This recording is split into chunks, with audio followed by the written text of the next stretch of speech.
Everyone, welcome back to my channel. আজকে আপনাদের জন্য নিয়ে এসেছি নতুন আরেকটি রেসিপি। এটি হচ্ছে ছোলা ভুনা। চলুন দেখে নেওয়া যাক এর জন্য কী কী উপকরণ লাগছে।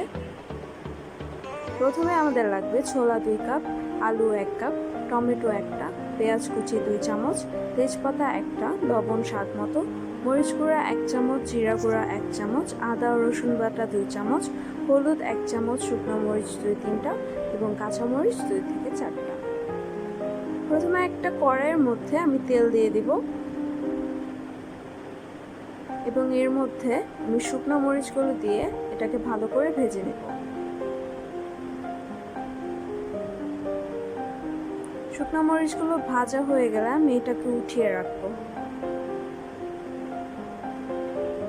এবং এর মধ্যে দিয়ে দিব পেঁয়াজ কুচি।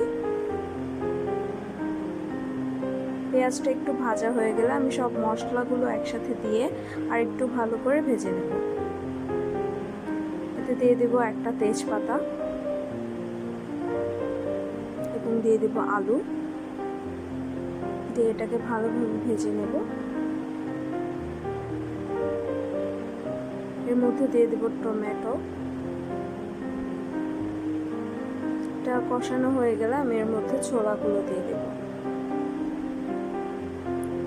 এবং এই পর্যায়ে আমি সবগুলোকে একসাথে ভালোভাবে মিশিয়ে নিব এবং ভালোভাবে ভাজতে হবে। এটাকে খুব ভালোভাবে নাড়তে হবে যাতে মশলাগুলো আলু এবং ছোলার সাথে ভালোভাবে মিশে যায়। আর এই ছোলাটাকে আমি ওভারনাইট ভিজিয়ে সেদ্ধ করে নিয়েছি। এবার এতে অ্যাড করব পরিমাণ মতো পানি।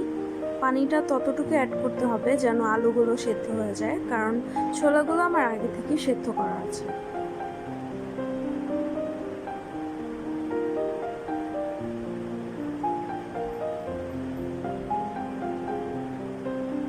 এর মধ্যে আমি ভাজা শুকনো মরিচগুলো দিয়ে দিলাম। শুকনো মরিচটা দেওয়ার কারণে খুব ভালো একটা ফ্লেভার চলে আসবে। তৈরি হয়ে গেল মজাদার ছোলা ভুনা। এরকম আরও অনেক রেসিপি পেতে আমার চ্যানেলের সাথেই থাকবেন এবং like, comment, share and subscribe করবেন।